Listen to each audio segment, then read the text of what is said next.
Hi, Fambam. My name is Madison, and last time you saw me, Miss Layla here was in my belly. You are watching as Said by me and listening to Said by Charlotte. Yo, I'm about to walk away from this girl because she getting on my nerves. No, it was just a way to piss me off. No, it was a way for me to vent. Like, if this girl get her act together, I'm about to walk out of this relationship If today. I didn't get my It was always act you, together. bro.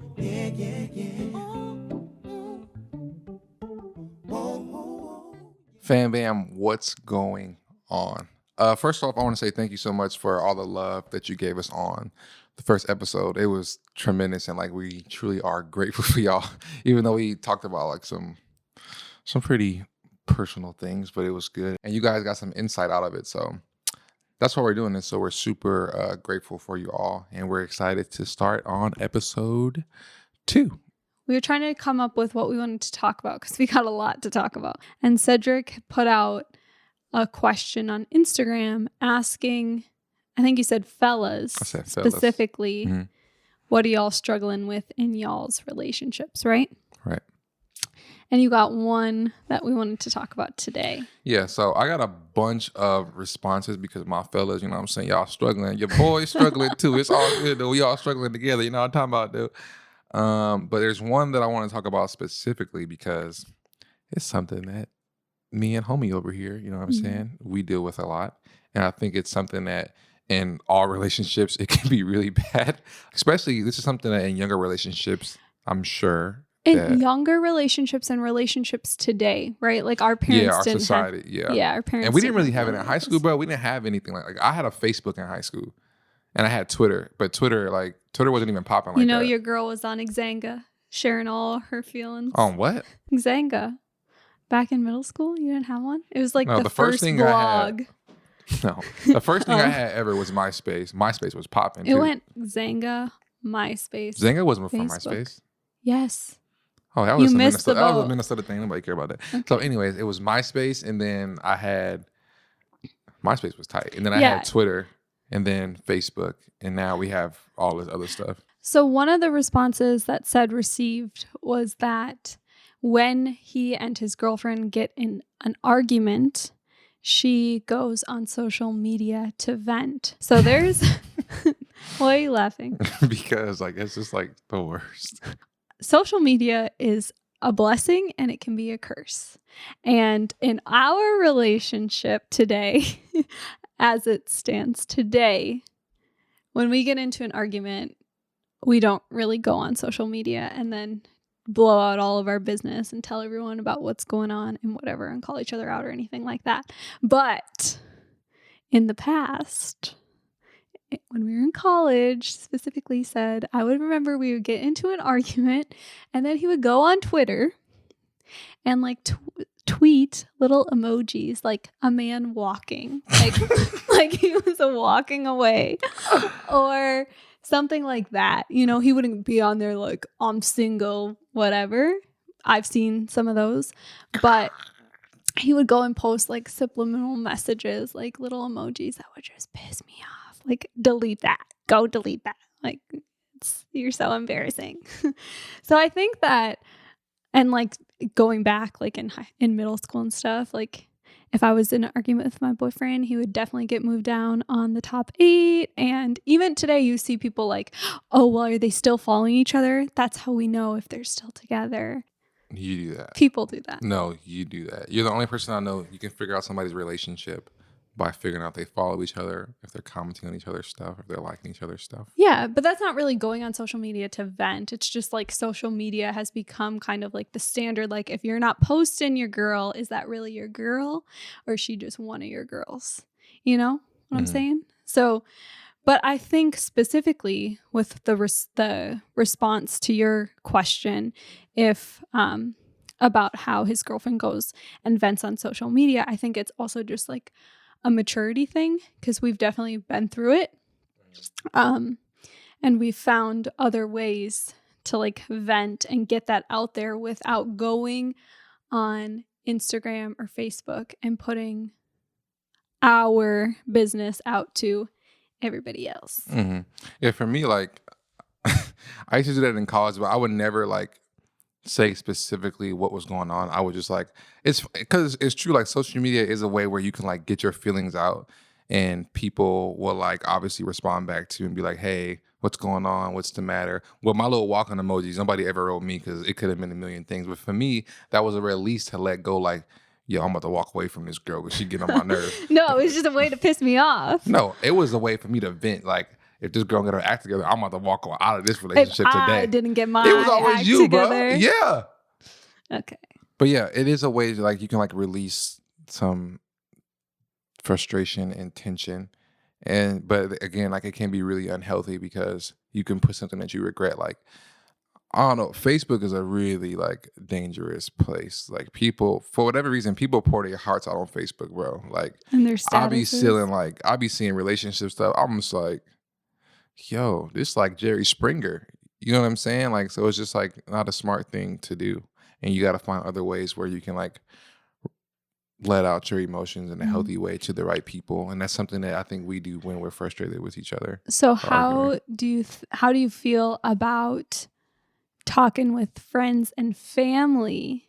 Like not putting it out on Instagram for all of your followers to see, but talking with your friends and family and venting to them about what's going on in your relationship. Do you think that's okay? I think it's okay to a certain extent. I think that if I'm going to talk to my friends, friends and family are different. Like, okay, if I talk to my friends about something, I think I have to be selective about the topics that I want to speak to them about. Mm-hmm. So if we get in an argument, and depending on what the argument's about, let's say if we argue about like, you are still mad because something that happened in the past. And it's like, okay, I need to talk to somebody about that because I can't talk to you because you just mad. You ready to cut my head off. So I'm like, okay, I'm going to hit up my homeboy. And I'm like, yo, Charlotte mad about this. This happened however many, whatever ago, but she's still mad. And I think that's okay. But then it's like, okay, if we're having problems like, what are some like deeper problems? Like, let's say we're having like deeper like financial problems, or we're having like sex problems or something, like sex issues. Intimacy. Sorry, it's rated PG. No, PG is the right thing, isn't it? Rated R. Is it rated R?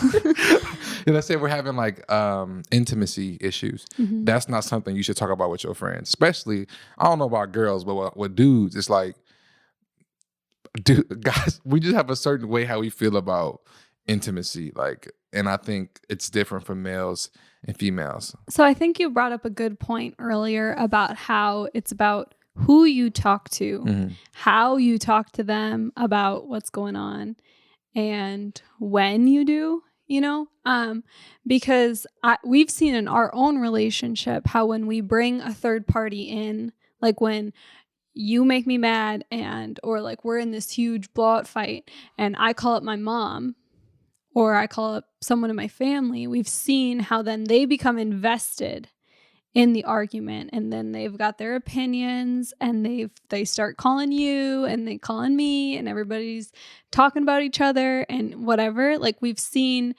how when you bring the wrong third party in at the wrong time, what that can do to like blow up the situation even bigger.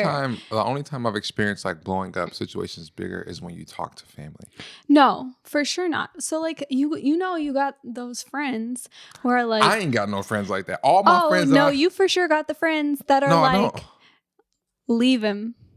Like, or like a friend. That was in college. Okay, no, but listen. I'm a grown man. You've got those friends who, when you come to them with a problem that's going on between you and your partner, they're like, you need to leave him, sis. That like, was in you college. need to go. Or your friends would be like, bro, there are so many girls out there, leave her, whatever. So I'm just saying, like, you do. They used to say that. I'm just saying, you've got those friends who sometimes, like, are they really your friends? No, I'm just kidding. But they might not have like your best interests at heart. They're just either because of where they're at in their relationships, or because of, whatever. They might try to motivate you to do something that isn't like in your best interest. I just think guys and girls, I think when it comes to guys giving advice, it's I think a lot of the time it's selfish. Like when a lot of my friends used to give me advice about leaving you and go out and do whatever, I think a lot of it was because I think guys, we are selfish and we want to, satisfy our own needs, which are mostly like intimacy needs. So, um, I wouldn't say most guys. I'd say immature guys. no, I would literally say it's most guys. Like, I don't think it's immature. Like, I think like somebody who's 50 right now are still going through that. For real. Like, I think it's honestly like a male issue. I think it has to do with pride. I think it has to do with like control. I think it has to do with feeling like macho or whatever it is. You know what I'm saying? Like, I think it's a most guys thing, just being honest. And that's why for me, when I have problems now with you, I'm very careful about who I talk to with my homeboys. You know what I'm saying? So what I was going to say is then the third kind of situation that can happen when you bring in a third party into your argument is that if you like forgive and move on, those people can still hold on to those things. And like I've seen it in other relationships where something goes on and the third party's brought in and the couple, they move on. And then the third party comes to me and is like, oh, well, so-and-so did this and that. And like, they shouldn't be together. And they kind of hold on to the grudge or the hurt longer than the person who's in the relationship and kind of like hold that against that person. You know what I'm saying? So it's like you were saying, you have to be very selective about who the third party is, what you're talking to them about, because what I might talk to one friend about, I can't talk to another friend about it just because of like their experience, whatever. They might see it through different eyes. Do you have any like specific stories? Specific stories. Well, I have good stories about when bringing third parties in has been beneficial. With us? Yeah. So let's give a good one and a bad one. Okay. Let's go good. You know what I'm saying? Okay, so an example of a time where it was bad. Why you can't do the good one first? No, let's go with the bad first. A time where it was bad, where we brought a third party into an argument. No names. No names.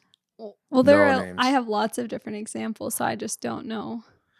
Okay, why are you making me sound like this? Like, no, I'm not just saying you. I'm just saying in general. Like we've had a lot of arguments over the last 6-7 years, however long we've been doing this. How long have we been doing this? A long time. Too long. I'm just kidding. Okay, so I would say a while ago, when we would get into an argument, we would bring people from my family in to the argument. Why are you looking like that? Go ahead. Cedric is very close with my family, and I am very close with my family, and we are around them a lot. And so it would just happen. Like, when Ced's mad, everybody knows when Ced's mad. And so it would just happen, right? So there were many situations when we were in college specifically where there would be something going on between the two of us. And we would kind of bring them in. And I don't know if we were bringing them in as like... They were our like social media. Like what a lot of people do for like social media, like go vent to social media. Well, I think it was more so you. Like I don't think I really reached out to your family like that. I think it was always mostly you. So when we would go through something, you would text whoever it was in your family, and then the next thing you know, we're having like a family feud about what's going on. We're having a family feud, and the thing is that like they wouldn't always just come to my defense, and then I would feel like they... You say that. Yeah, then I would feel like you guys are my family, and you all are out here taking Ced's side. No matter what this dude just did to me or whatever, you're over here like defending him and whatever, because they were so invested in our relationship that they would be like, this isn't over. What? Yeah. And I would be like, bro, you guys are my family. Like, what? And I feel like that's kind of a unique situation. I feel like most of the time, probably a family member would, hold on to that grudge against the boyfriend or whoever. But in this case, it felt like a lot of times when we would bring them into our arguments, they would get super involved and then try to like manipulate the argument or us so that we would just like stay together and not argue. Yeah. I can't name how many times like we'll be into something and they would just text us, have a good day today, let's be nice to each other. I'm just like, or like if we were at the house and something happened, we were arguing, like being like pulling Cedric aside and like having this whole discussion with him or whatever. And bro, I'm like, it used to be times like I used to be like really like I didn't give a damn about like. Ced used to try to leave me every time we had an argument. I used to, because I was like immature, you know what I'm saying? Like I didn't know how to have like a conversation. Like I didn't know how to have a adult conversation where we can talk through the problem. So anytime we fought, I was like, I'm gone. Like I'm leaving. I'm busting down the door. I'm trying to get out. I remember one time we was at her family's house and me and Char was going through something and I got pissed. And I'm just like, I'm done. I'm like trying to get out the door. Everybody's grabbing me. I'm like, bro, let me go. I'm getting out. I'm leaving. And I'm leaving out. And then I ain't gonna say her name, but Charlotte's like somebody in Charlotte's family who like was like she's my road dog. And she would always sit me down, Ced, and just talk to me. It's like, yeah. Okay. So we have many examples of times when bringing in a third party did not help the situation, just because they were forcing things for their own kind of, like, obviously they had our best interests at heart, but it would just, there were too many cooks in the kitchen, and instead of like getting down to like the root cause and like working through it, there was just like a lot of external force trying to move it in a certain direction. Now, I think good examples where like now as we've grown in our relationship and we've grown in maturity, we've found that when we talk with the right people, it can be really beneficial to the both of us.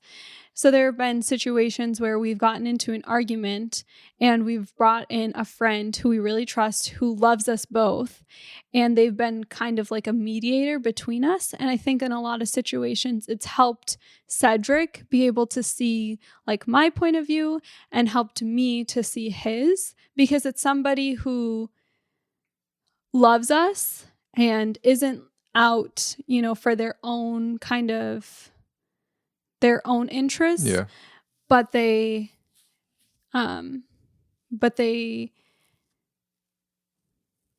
just help us to see what we're going through in a different light and kind of work between us to ask us maybe different questions and whatever.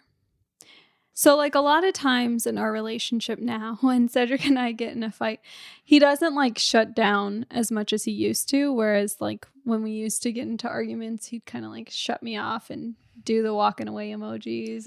And let me just explain like where that comes from, right? And I think this is important to hit on. So like the way that I handled my relationship in the beginning with Charlotte was like, run away from the problem.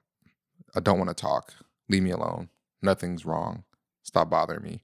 And then when I would get poked at, like, what's wrong? Tell me what's wrong. I'm just like, bro, leave me the heck alone. Or just let's talk about it. Yeah, I'm like, no, I don't want to talk. You know what I'm saying? That comes from a pattern in my life, right? Like, I didn't come from a house where I saw a healthy marriage. I moved out of my house. I moved to another house, and I saw another unhealthy marriage where both of them ended in divorce and physical and verbal abuse, and problems weren't dealt with the right way. So that's a condition that I've learned, and it's what I put into my own marriage because it's just what I knew. And not physical or verbal, just like not shutting, physical. Yeah, just shutting down. Yeah, just shutting down. Yeah, make that good job, because you know people call 911 up in here. I'm saying we need the police coming. But now what I would do is like I would shut down. I didn't want to talk, but now it's like, okay, I can process. Now I'm okay. What's wrong with Charlotte? Let me read between the lines here and try to figure out what's wrong with her. But the most important thing is, okay, what's wrong with me? Like, why did that piss me off? And I would sit there and I'm doing the work. Okay, this is what's wrong. This hurt my feelings. The way she said this bothers me. So I'm going to sit back. I'm going to relax. I'm going to be cool.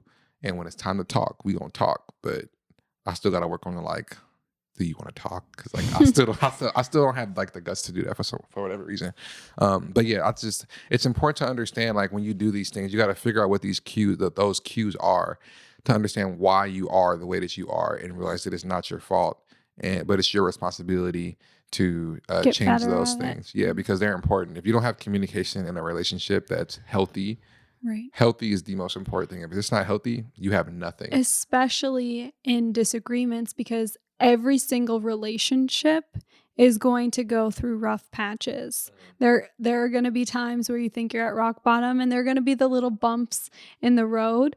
And so learning how to communicate through those is so crucial to your relationship. And so I think what's been really helpful for me and Ced is we both know who the friends are, who we can call on and bring in to discussions and disagreements, who can provide like good advice, but also can just be good listeners and not take what's going on and run away with it and make it into something else or hold on to it. And I don't know. I mean, obviously that's a lot to put on a friend. And like we've talked about just going to counseling just like as check-ins, not because there's anything like huge going on. But I think it is really important to find those healthy external outlets. And so social media probably isn't one of them. But whether it be like godly counsel, going to a professional or just like it can be a different like I think for a lot of guys, like for me, like a lot of times when I'm frustrated, working out is like huge. Like going to work out or playing a video game, like going to Target. Charlotte, that's actually bad. That's actually bad. We're not going to talk about that that's today. bad because you can buy a bunch of stuff that you're never going to use. There's nothing wrong with a little retail therapy, Ced. That's not a little retail therapy. No, just not healthy. No, but I think for guys, maybe women too, I think like working out and playing a video game. I don't know. What do you like doing? Watching What's that show called? How to Get Away with Murder. How to Way to Get Away with Murder. That's just me plotting. You gotta stop watching that too. I'm just kidding. Bro, Charlotte watches that show. Charlotte watches that show. Can you reference a different one? Because I just said something. Can you reference a different show? What did you say? I said I'm just plotting. You're just plotting. Yeah. No, we'll keep it in there. No. Charlotte watches that show, and I swear it's like somebody's in our house. Like she is like sweating and like tripping, and like oh my god. I'm like, wow, what the heck are you watching? I've honestly had to cut out a lot of shows that I used to watch before I had kids because they stress me out too much now. And How to Get Away with Murder is like on the bubble because that show. What was that? A couple of days ago, Charlotte watched that show. What was it? What's today? Saturday? It like makes me feel like I'm in it and that there's something wrong going on in my life. I don't know if you noticed this or not, but you're not in it. It doesn't matter, Cedric. It's just so good. It just sucks me right in. But anyway, healthy external outlets. Yeah. A little retail therapy isn't so bad. Some self-care. Yeah. So I think again, like you have your friends, you have your family, then you have like your own alone time. And I think for me, the biggest thing is I find myself doing this more when like probably before the solution. I mean, before the problem is like if I feel myself getting riled up, instantly I start praying. I'm just like, not like getting on my knees, like praying. Like me and Charlotte get into it and I walk away from her. Instantly in my head, I'm praying like, God, please give me ears to hear and eyes to see and to understand where Charlotte's coming from, because I don't want to get upset with her out of my own selfish anger and only thinking about myself, because obviously she's acting this way because something's wrong, and just please give me guidance as I try to figure this out. That is like night and day, helps me so much. And then when me and Charlotte are, before I go into like the battlefield, I pray again. I'm like, God, please let me be slow to speak and quick to hear. I don't want to overtalk Charlotte. I don't want to feel like I'm like being this guy who I'm like trying to pounce on her. I want to be like really slow to hear so I understand where she's coming from.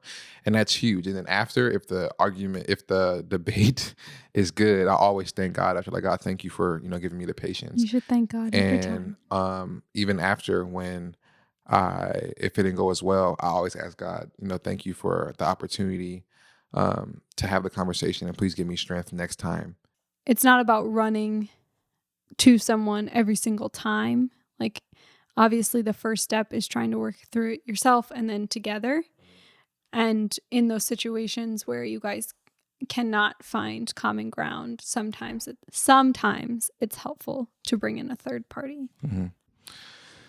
So yeah, I think that's all I really got to say. I think we could talk about this for a long time, but I think the biggest thing is like, know who to talk to, know when to talk to them, know what to talk to them about, and know that you don't need to talk to somebody all the time. A lot of the time it could just be you and God, and praying and understanding that what you're dealing with is internal. A lot of the time it's pride, it's selfishness, and you have to pray for God to change your heart. And that's where I think the biggest work is, because we're all broken. We're all trying to figure this whole relationship thing out with friends, with marriage, boyfriends, girlfriends, family. Like, we're all trying to figure it out. And most arguments come from being selfish.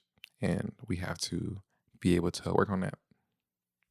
So, any closing statements? Any closing statements, darling dear? I just want to clarify that I don't ever do anything wrong. Yeah, yeah, yeah, yeah.